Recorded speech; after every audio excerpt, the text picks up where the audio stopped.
The Gale by Bruno Schulz. During that long and empty winter, darkness in our city reaped an enormous, hundredfold harvest.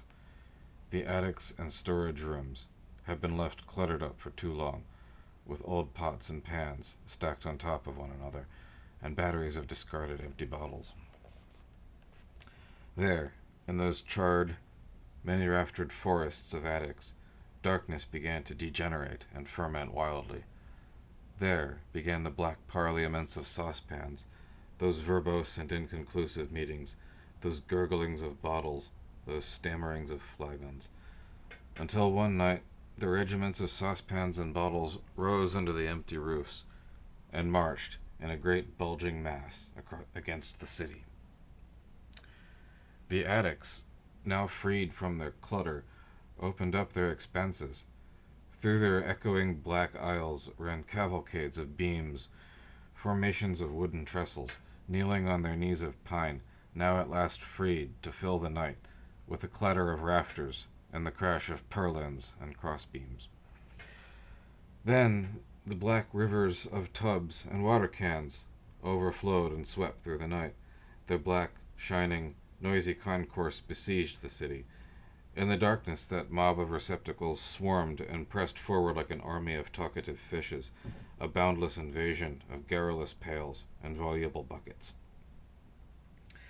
Drumming on their sides, the barrels, buckets, and water cans rose in stacks. The earthenware jars gadded about. The old bowlers and opera hats climbed on top of another, growing toward the sky, in pillars only to collapse at last. And all the while, their wooden tongues rattled clumsily, while they ground out curses from their wooden mouths, and spread blasphemies of mud over the whole area of the night, until at last these blasphemies achieved their object. Summoned by the creaking of utensils, by their fulsome chatter, there arrived the powerful caravans of wind and dominated the night. An enormous black moving amphitheater formed high above the city and began to descend in powerful spirals. The darkness exploded in a great stormy gale and raged for 3 days and 3 nights. "You won't go to school today," said my mother in the morning. "There's a gale blowing." A delicate veil of resin-scented smoke filled the room. The stove roared and whistled, as if a whole pack of hounds or demons were held captive in it. The large face painted on its protruding belly made colorful grimaces, and its cheeks swelled dramatically. I ran barefoot to the window. The sky was swept lengthwise by the gusts of the wind. Vast and silvery white, it was cut into lines of energy tensed to breaking point, like awesome furrows, like strata of tin and lead. Divided into magnetic fields, and trembling with discharges, it was full of concealed electricity. The diagrams of the gale were traced on it, which, itself unseen and elusive, loaded the landscape with its power. One could not see the gale. One could recognize its effect on the houses, on the roofs under which its fury penetrated. One after the other, the attics seemed to loom larger and to explode in madness when touched by its finger. It swept the squares clean, leaving behind it a white emptiness in the streets. It denuded the whole area of the marketplace. Only here and there a lonely man, bent under the force of the wind, could be seen clinging to the corner of a house. The whole market square seemed to shine like a bald head under the powerful gusts of wind.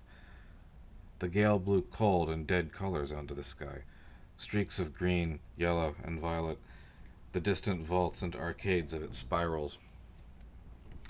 The roofs loomed black and crooked, apprehensive and expectant. Those under which the wind had already penetrated rose in inspiration, outgrew the neighboring roofs, and prophesied doom under the unkempt sky. Then they fell and expired, unable to hold any longer the powerful breath, which then moved further along and filled the whole space with noise and terror, and yet more houses rose with a scream, in a paroxysm of prediction, and howled disaster. The enormous beech trees around the church stood with their arms upraised, like witnesses of terrifying visions, and screamed and screamed Farther along, beyond the roofs of Market Square, I saw the gable ends and the naked walls of suburban houses. They climbed one over the other and grew, paralyzed with fear. The distant cold red glare painted them in autumnal colors. We did not have our midday meal that day because the fire in the range belched circles of smoke into the kitchen. All the rooms were cold and smelled of wind. About 2 o'clock in the afternoon, a fire broke out in the suburbs and spread rapidly. My mother and Adela began to pack our bedding, fur coats, and valuables. Night came. The wind intensified in force and violence, grew immeasurably, and filled the whole area. It had now stopped visiting the houses and roofs, and had started to build a many-storied multi-level spiral over the city, a black maze, growing relentlessly upward. From that maze, it shot out along corridors.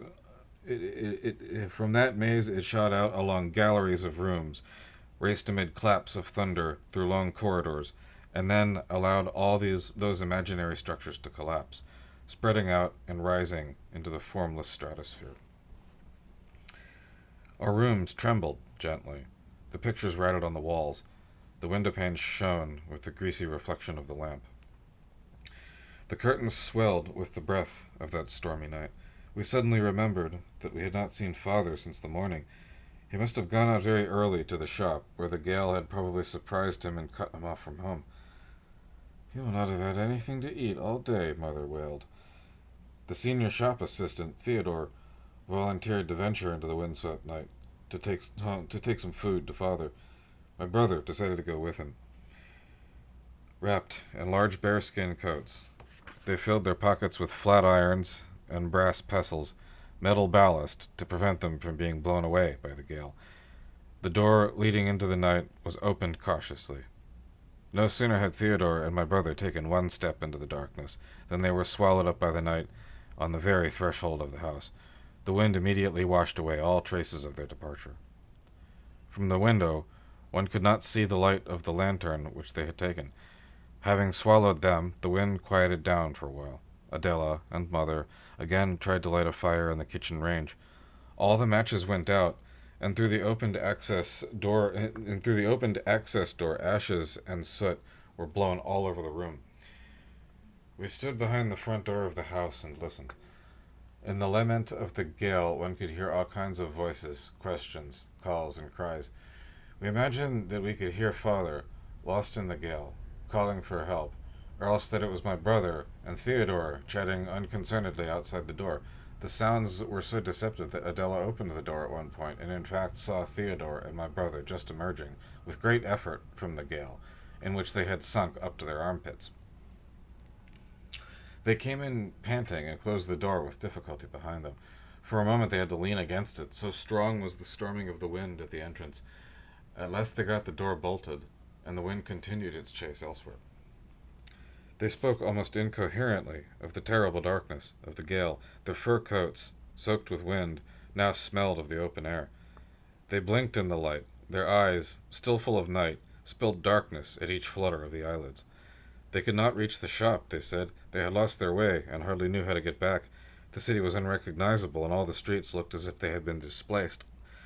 My mother suspected that they were not telling the truth. In fact, we all had the impression that they had perhaps stood under our windows for a few minutes without attempting to go anywhere, or perhaps the city and the marketplace had ceased to exist, and the gale and the night had surrounded our house with dark stage props and some machinery to imitate the howling, whistling, and groaning. Perhaps these enormous and mournful spaces suggested by the wind did not exist. Perhaps there were no vast labyrinths, nor spirals, no windowed corridors to form a long black flute on which the wind played its tunes. We were increasingly inclined to think that the gale was only an invention of the night, a poor representation on a confined stage of the tragic immensity, the cosmic homelessness and loneliness of the wind. Our front door now opened time after time to admit visitors wrapped tightly in capes and shawls. A breathless neighbor or friend would slowly shed his outer wrappings and throw out confused and unconnected words, which fantastically exaggerated the dangers of the night. We all sat together in the brightly lit kitchen. Behind the kitchen range and the black broad eaves of the chimney, a few steps led to the attic door. On these steps, Theodore now sat, listening to the attic shaking in the wind. He heard how, during the pauses between gusts, the bellows of the rafters folded themselves into pleats, and the roof hung limply like an enormous lung from which air had collapsed. Then, again, how it inhaled, stretched out the rafters, grew like a Gothic vault, and resounded like the box of an enormous double bass. And then we forgot the Gale. Adela started pounding cinnamon in a mortar Aunt Parasia had come to call, small, vivacious, and very active, with the lace of her black shawl on her head. She began to bustle about the kitchen, helping Adela, who by then had plucked a cockerel. Aunt Parasia put a handful of paper in the grate and lit it. Adela grasped the cockerel by its neck, held it over the flames to scorch off the remaining feathers. The bird suddenly spread its wings in the fire, crowed once, and was burned. At that, Aunt Parasia began to shout and curse. Trembling with anger, she shook her fists at Adela and at Mother. I could not understand what it was all about, but she persisted in her anger, and became one small bundle of gestures and imprecations. It seemed that in her paroxysm of fury she might disintegrate into separate gestures, that she would divide into 100 spiders, would spread out over the floor in a black, shimmering net of crazy running cockroaches. Instead, she began suddenly to shrink and dwindle, still shaking and spitting curses. And then she trotted off, hunched and small, into a corner of the kitchen where we stacked the firewood and, cursing and coughing, began feverishly to rummage among the sonorous wood until she found 2 thin, yellow splinters. She grabbed them with trembling hands, measured them against her legs, then raised herself on them as if they were stilts and began to walk about, clattering on the floor, jumping here and there across the slanting lines of the floorboards, quicker and quicker, until she finished up on a pine bench, whence she climbed on the shelf with the crockery, a tinkling wooden shelf running the whole length of the kitchen wall. She ran along it on her stilts, and shrank away into a corner. She became smaller and smaller, black and folded, like a wilted, charred sheet of paper, oxidized into a petal of ash, disintegrating into dust and nothingness. We all stood helpless in the face of this display of self-destructive fury. With regret, we observed the sad course of the paroxysm, and with some relief returned to our occupations when the lamentable process had spent itself. Adela clanked the mortar again, pounding cinnamon. Mother returned to her interrupted conversation, and Theodore, listening to the prophecies in the attic, made comical faces, lifting his eyebrows and softly chuckling to himself.